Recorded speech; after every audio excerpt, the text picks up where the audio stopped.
आप सभी साथियों का द एग्ज़ाम सवार के इस लर्निंग प्लेटफॉर्म पे बहुत बहुत स्वागत है। दोस्तों, जैसे कि यदि आप इस सीरीज़ से जुड़ चुके हैं तो आपको पता है यहाँ पे हम लोग पेट एग्ज़ाम्स के 2021 का जो पेपर हुआ शिफ्ट फर्स्ट के मैथ्स सॉल्यूशन को कर रहे हैं। और इन क्वेश्चनों का करने का एक उद्देश्य है कि इसमें जो बहुत सारे प्रश्न मैथ के पूछे जा रहे हैं वो डीआई से पूछा जा रहा है ना, डाटा इंटरप्रिटेशन से, है ना, ग्राफ वाला आंकड़ा दे के पूछा जा रहा है। तो इन क्वेश्चनों के माध्यम से एक बेहतर अंडरस्टैंडिंग डेवलप कराने का ये प्रयास किया जा रहा है कि जब भी इस तरह के प्रश्न आते हैं तो आपको क्या क्या सावधानियाँ बरतने की ज़रूरत है और एक एक शब्दों का यहाँ पे मायने रखता है ना। अगर शब्दों के खेल को नहीं समझ पाते हैं तो आपका आंसर क्या हो जाएगा, गलत हो जाएगा। बाकी डीआई में कुछ होता नहीं है, छोटे कंसेप्ट लगते हैं, या तो आपका अनुपात की बात कर लेगा या तो थोड़ी सी बात प्रतिशत की कर लेगा और बाकी तो जोड़ घटाना ही होता है। बस ये आपको ध्यान में रखना है कि जो भी ग्राफ रिप्रेजेंट हो रहा है या डाटा रिप्रेजेंट हो रहा है उसका सेंस आप समझ पा रहे हैं कि नहीं पा रहे हैं। और मुझे लगता है कि हर व्यक्ति ये सारी चीज़ें समझता है। जैसे क्रिकेट के खेल में देखते हैं ना, एक ही बार ग्राफ दिखा दिया जाता है पूरे मैच का तो हम समझ पाते हैं। तो ग्राफ में बहुत सारी इन्फॉर्मेशन छिपी रहती है और यहाँ पे उन्हीं ग्राफ का ये इस्तेमाल कर रहा है और उस पर बहुत सारे क्वेश्चन आपसे पूछने की कोशिश कर रहा है। तो चलिए बढ़ते हैं आज के प्रश्न पे, देखते हैं कि आज के प्रश्न से हमें क्या सीखना है, क्या क्या सावधानियाँ बरतनी है और किस तरह से हमें करना है। दोस्तों, एक आग्रह है कि यहाँ पे हम बात सीखने की कर रहे हैं, पहले सीखेंगे, बेहतर तरीके से समझेंगे, ठीक है। तो चलिए बढ़ते हैं आज के प्रश्न पे। तो आज का ये क्वेश्चन आपके सामने रिप्रेजेंट हो रहा है। पहले बहुत ही इत्मीनान से इसको पढ़िए, समझिए, एक अंडरस्टैंडिंग डेवलप करने की कोशिश कीजिए, है ना। देखिए, कहा है कि ग्राफ का अध्ययन कर निम्नलिखित प्रश्नों के उत्तर दीजिए, यानी study the graph and answer the following question. पहले जब आप इस ग्राफ में आते हैं तो देखिए यहाँ लिखा है कच्चे ऊन का उत्पादन मीट्रिक टन में। ये कुछ इस प्रकार का ग्राफ दिया हुआ है। जब आप इस ग्राफ को देखते हैं तो इस वाले लाइन पे ये जो हॉरिजेंटल लाइन है, क्षैतिज रेखा है, इस पे क्या दिया हुआ है, ये ईयर दिया हुआ है 2013-14, 2014-15, 2015-16 और इस तरीके से ये सारा दिया हुआ है। और इस वाले लाइन पे आपका दिया है उनका उत्पादन मीट्रिक टन में। ध्यान रखना है किस में दिया हुआ है, मीट्रिक टन में, ठीक है ना। और चूँकि ये एग्ज़ाम में बनाया गया है तो इसकी खूबसूरती क्या है कि ये इसके ऊपर ही ये पिलर बना के लिख दिया है कि जैसे इसकी बात करें कि 2013-14 में कुल कितना उत्पादन हुआ तो 56 मीट्रिक टन हुआ, 2014-15 में कितना हुआ तो 51 मीट्रिक टन हुआ, है ना, इस तरीके से। तो बहुत ही खूबसूरत सा ये ग्राफ है और इसी से आपको प्रश्न लेने हैं। चलिए प्रश्न को देखते हैं, है ना। अच्छा, एक बात और समझ लीजिए कि प्रश्न को आप तभी बेहतर से तरीके से कर पाएंगे जब आपकी एक अंडरस्टैंडिंग इसकी बनाएंगे, है ना। जैसे कि यहाँ पे एक अंडरस्टैंडिंग आपकी बन गई कि ये ईयर है और ये क्या है, प्रोडक्शन का वैल्यू है कि किस वर्ष में कितना प्रोडक्शन हुआ, ठीक है। आइए बढ़ते हैं प्रश्नों पे। कहा है कि कच्चे ऊन के उत्पादन में उच्चतम वृद्धि का वर्ष था, उच्चतम वृद्धि का वर्ष था, है ना।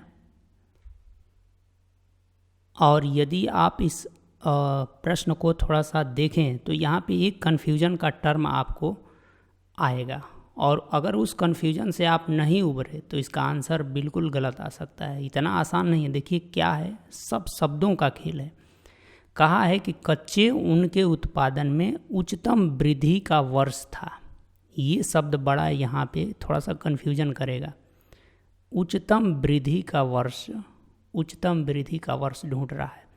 इसकी ज़रा आप ये कह सकते हैं कि इंग्लिश भी देख लीजिए, maximum rise in the production Raul was in the year. Maximum rise किस वर्ष था, ठीक है, ये बड़ा ध्यान आपको देना है। देखिए यहाँ पे क्या मिस्टेक आपसे हो सकती है, और यहाँ ये जो है ना कि इसमें थोड़ा सा कुछ ना कुछ छोड़ा भी अगर ये देखा जाए प्रश्न को, तो बाकी आप उसी एक अंडरस्टैंडिंग को लेके आपको चलना चाहिए।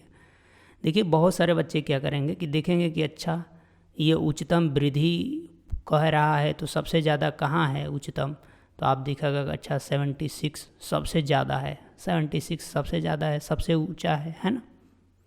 तो वो 76 कब है, तो आप लगाएंगे 2017 और 18, है ना, 2017 और 18। जैसे ही आप ऐसा करते हैं तो आंसर क्या हो जाएगा, बिल्कुल गलत हो जाएगा।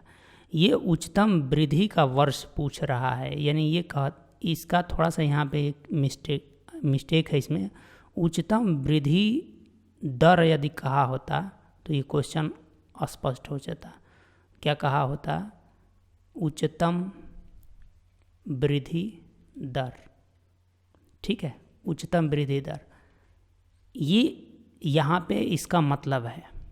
और आप भी समझ सकते हैं कि इतना आसान तो क्वेश्चन नहीं पूछेगा कि बता दो कब सबसे ज़्यादा है, ऐसा नहीं पूछेगा, ये तो बहुत ईजी हो गया। तो इस प्रश्न में कुछ रहस्य छिपा हुआ है जिसे हमें अंडरस्टूड करना पड़ेगा कि ये चाहता है कि उच्चतम वृद्धि दर पूछ रहा है, किस वर्ष में मैक्सिमम वृद्धि हुई, है ना। तो कैसे पता लगेगा, आप देखेंगे कि कहाँ ज़्यादा वृद्धि हुई है। देखिए यहाँ इस वर्ष पे अगर आएंगे तो यहाँ तो कमी हो गई है, यहाँ से यहाँ जा रहे हैं तो वृद्धि हो रही है। तो यहाँ पे ये वृद्धि आपको बहुत थोड़ी सी दिख रही है, बहुत थोड़ी सी दिख रही है ना। तो यहाँ पे आपको विचार नहीं करना है, डाटा को भी देख के आपको आइडिया लगना चाहिए। यहाँ से देखिए ये वृद्धि हुई है, यहाँ इंक्रीज हुआ है ना, ये एक वृद्धि, थोड़ी बड़ी वृद्धि दिख रही है। आप यहाँ वैल्यू के टर्म में देखेंगे तो यहाँ भी आपको एक वृद्धि दिख रही है। ये इसके बाद तो ये डिक्रीज हुआ है, यहाँ भी आपको एक वृद्धि दिख रही है, यहाँ भी आपको एक वृद्धि दिख रही है ना। तो एक मोटा मोटी आइडिया यदि आप लेके चलते हैं तो देखिए ये छोटी सी वृद्धि है, इसको तो आप चेक नहीं करेंगे। हाँ, ये देखने में लग रहा है कि ये थोड़ा बड़ा दिख रहा है, ये थोड़ा बड़ा दिख रहा है, और ये थोड़ा बड़ा दिख रहा है। तो इन तीनों पर विचार कीजिए। और एक बात समझिएगा कि ये जब दर पूछता है तो यहाँ पे बेस मायने रखता है, बेस, है ना। दर का मतलब है बेस से देखेंगे, यानी कि अगर आप यहाँ उसको प्रतिशत में जब देखना चालू करेंगे तब आपको बेहतर समझ में आएगा कि किस समय में कितना प्रतिशत की वृद्धि हुई, है ना। तो यहाँ पे ज़रा देखिए 53 से ये 65 बना है, तो कुल वैल्यू के टर्म में कितना बढ़ा है ये देखना है आपको। तो आप देखेंगे कि वैल्यू के टर्म में तो यहाँ 12 बढ़ा है। देखिए वैल्यू में और प्रतिशत में अंतर होता है, तो आप देखेंगे कि वैल्यू के टर्म में यहाँ से यहाँ 12 बढ़ा है। यहाँ ज़रा बात कर लेते हैं कि वैल्यू के टर्म में यहाँ कितना बढ़ा है, तो यहाँ देखेंगे कि 11 बढ़ा है ना, यहाँ 11 बढ़ा है।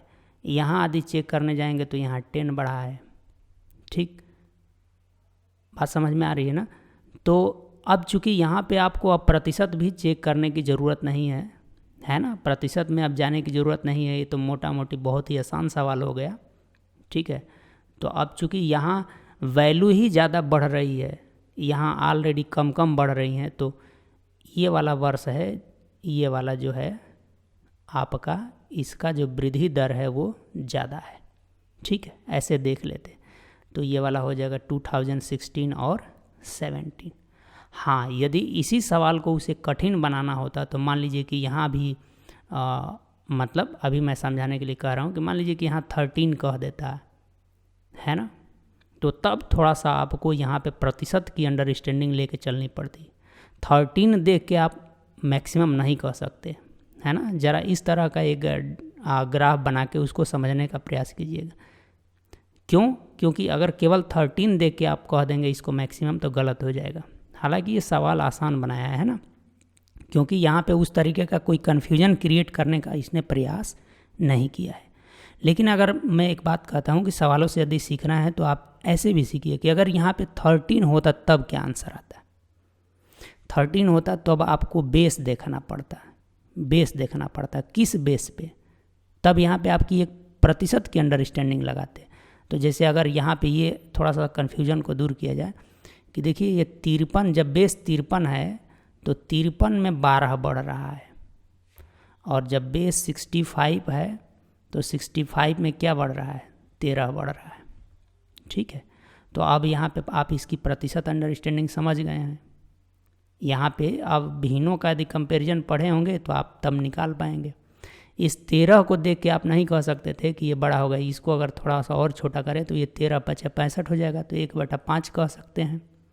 ठीक है, और ये देखेंगे तो देखिए ये 12 × 48, 12 × 60 है ना, तो ये कुछ एक मोटा मोटी आइडिया लगाएंगे कि ये 1/4 से थोड़ा बड़ा आएगा, लेकिन 5 से छोटा ही रहेगा, है ना। और ये हो गया 1/5।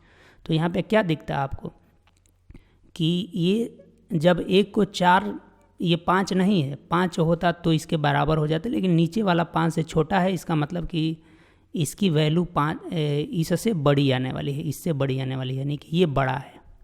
ठीक है, बात समझ रहे हैं। यदि इस सवाल को कठिन बनाने की कोशिश करता तब, अगर यहाँ 13 हो जाता और आप 13 को देख करके ऐसा करते तो ये मिस्टेक हो सकती थी, गलती करते आप, तब भी यही बड़ा है। ठीक है, क्योंकि जब आप दर की बात करते हैं तो वहाँ पे बात आप प्रतिशत वृद्धि की कर रहे होते हैं। बात समझ रहे हैं। इस तरीके से दर को आप अंडरस्टैंड कर सकते हैं। तो जो भी सवाल हैं उनमें थोड़ा तोड़ मरोड़ करके भी अपनी अंडरस्टैंडिंग को बेहतर बनाने की कोशिश आपको करनी है। ठीक है, चलिए बढ़ते हैं अगले प्रश्न पे और देखते हैं। अगला प्रश्न मतलब क्या, इसी का वो प्रश्न होगा, है ना। थोड़ा सा ग्राफ इधर उधर हो जाएगा, लेकिन आप देखेंगे, पहले प्रश्न को देखा जाए क्या कह रहा है। तो ये इसका अगला प्रश्न है इसी का। अब चूँकि ग्राफ ऊपर है तो फिर चले जाएंगे हम लोग वहाँ देख लेंगे। पहले समझते हैं कि ये इसमें क्या पूछ रहा है। कहा है कि पहले 4 वर्षों का उत्पादन की तुलना में अंतिम 4 वर्षों के कच्चे उत्पादन का प्रतिशत बढ़ गया। यानी कि पहले 4 वर्ष को एक जगह इकट्ठा कर लीजिए और फिर अंतिम 4 वर्षों को एक जगह इकट्ठा कर लीजिए और देखिए कि वहाँ कितना प्रतिशत की वृद्धि हुई है। पहला 4 वर्ष की अपेक्षा में अंतिम 4 वर्षों में कितने प्रतिशत की वृद्धि हुई है। यहाँ प्रतिशत लगाया है, वही फिल करना है ना। तो बहुत ईजी है, जोड़ लेंगे और फिर देख लेंगे कि कितना हो रहा है। आइए जुड़ते हैं। यहाँ पे मैं बार बार कहता हूँ कि ये जोड़ घटाना ही होता है और कुछ नहीं होता है। तो पहले 4 वर्ष का मतलब है ये वाला पूरा पोर्शन, है ना। और भी बहुत सारे तरीके हैं, लेकिन अभी आपको यहाँ पे सीखना है, थोड़ी सी अंडरस्टैंडिंग लेके चलना है। तो देखिए इन चारों को जोड़िए तो 50-50 जोड़ लेंगे तो 150 हो जाएगा, और ये 150 में एक और ये 10 हो जाएगा तो 160 हो गए यहाँ तक।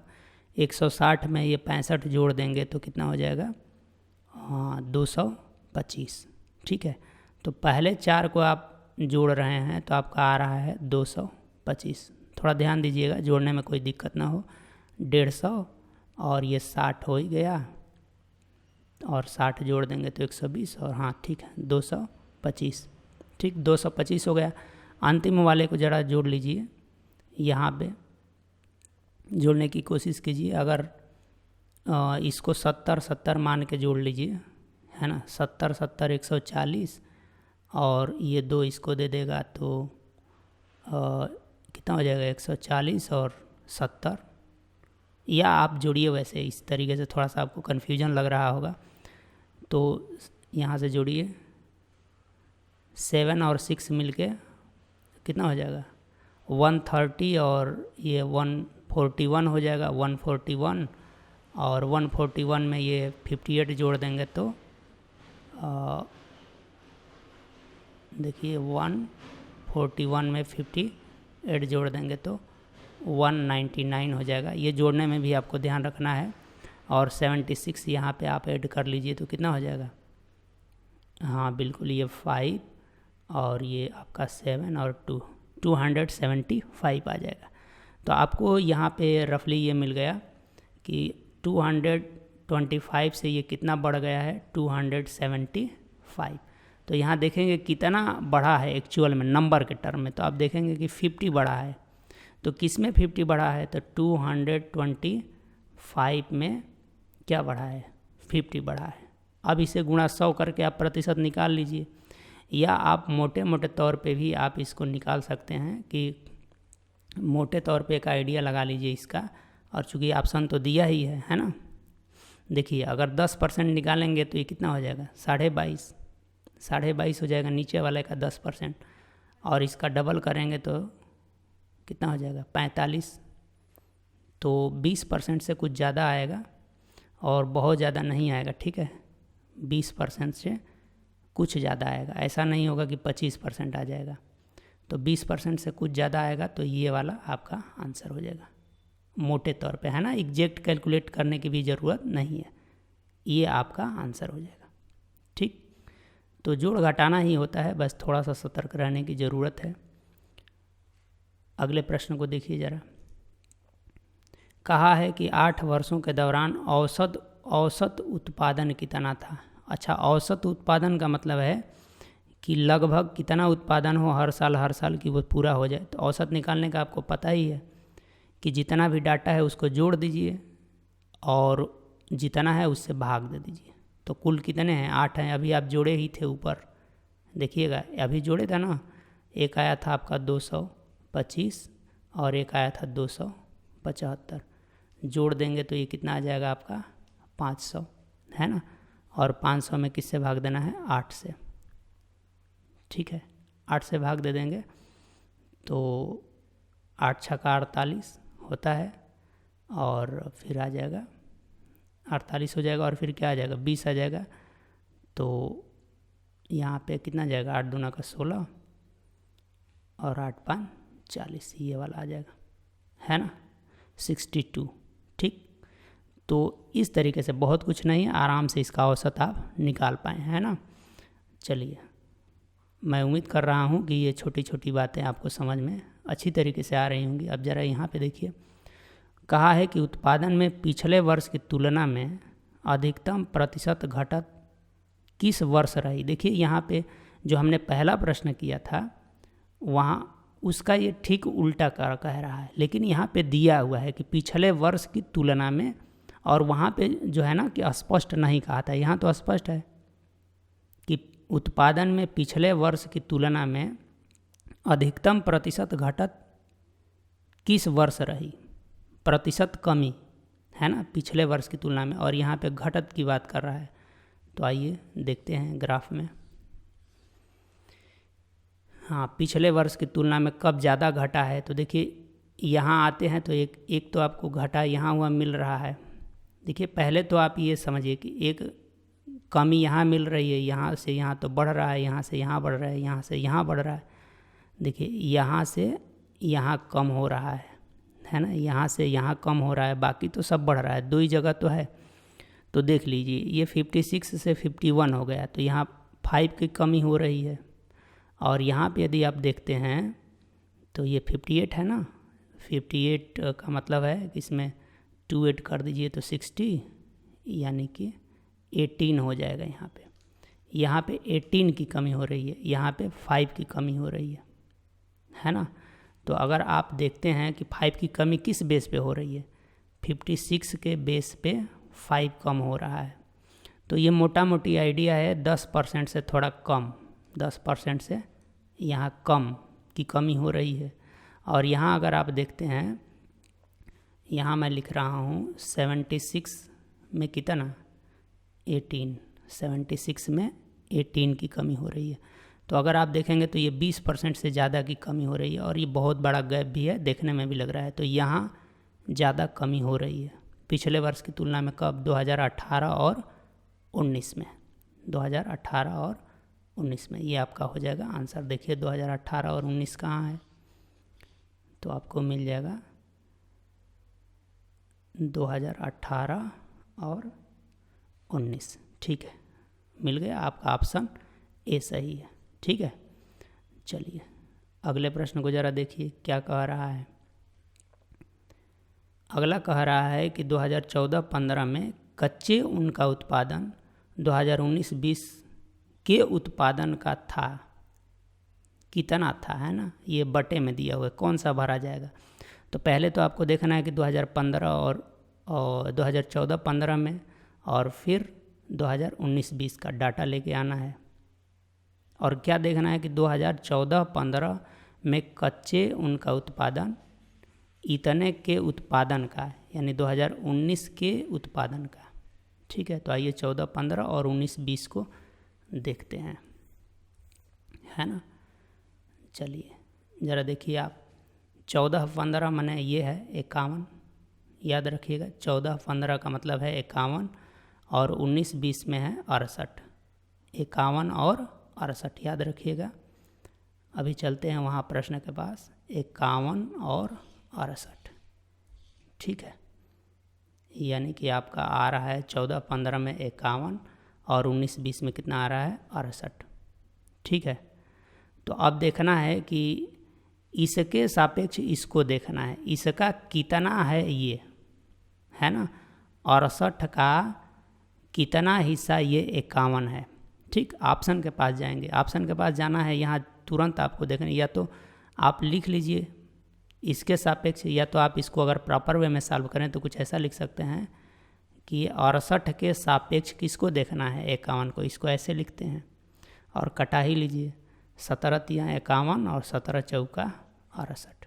ठीक है, तो इसका इतना हिस्सा ये है, तो ऑप्शन आपका ये वाला हो जाएगा, है ना। तो बेहद आसान क्वेश्चन रहे हैं। हाँ, एक क्वेश्चन जो शुरू का था उसमें आप थोड़ा कंफ्यूज हो सकते थे, बाकी तो ये आसान ही क्वेश्चन है, थोड़ा जोड़ घटाना आपको करना है ना। तो मैं उम्मीद करता हूँ कि आज के इस डिस्कशन से आपको बहुत कुछ सीखने को मिला होगा, और सबसे बड़ी बात है कि आप प्रश्नों को जब भी सॉल्व करें, मतलब डाटा इंटरप्रिटेशन के जो भी प्रश्न हैं, तो पहले ये जो डाटा दिया हुआ है, जो ग्राफ दिया है, उसकी एक अंडरस्टैंडिंग बननी चाहिए, क्योंकि जो भी प्रश्न का आंसर आपको आना है इसी डाटा के बेस पे आना है। अगर इस डाटा को यदि आप नहीं समझते हैं तो प्रश्न नहीं होंगे। दूसरी बात आपको क्या ध्यान में रखनी है कि जो प्रश्न में कह रहा है उसको बड़े गहराई से सोचना है। जैसे इसी प्रश्न में अगर हम बात कर रहे थे तो ये उच्चतम वृद्धि का वर्ष पूछ रहा था, और यहाँ पे अगर हम अपनी अंडरस्टैंडिंग को थोड़ा बेहतर नहीं बनाते तो हम इसको मार्क करते और गलत करके चले आते। एक बात समझिएगा कि अगर ये प्रश्न पूछा जा रहा है तो क्यों पूछा जा रहा है, इतना आसान नहीं पूछेगा कि वह वर्ष बता दीजिए जो उसमें सबसे ज़्यादा उत्पादन हुआ, नहीं, ये वृद्धि का यहाँ पे दर नहीं लिखा है, ये कन्फ्यूजन का विषय है। ठीक है, आल्दो इसको उसी सेंस में लेके चलना है और आपका आंसर ये आ जाएगा। तो मैं उम्मीद करता हूँ कि आज का ये डिस्कशन आपके लिए फ़ायदेमंद रहा होगा, और मेरे साथ अब तक बने रहने के लिए आप सभी को बहुत बहुत धन्यवाद। और यदि अब तक आप जुड़े हैं तो मैं आपसे एक उम्मीद करता हूँ कि आप वीडियो को लाइक करेंगे और ज़्यादा से ज़्यादा शेयर करेंगे, और चैनल को तो सब्सक्राइब कर ही लिया होगा। धन्यवाद।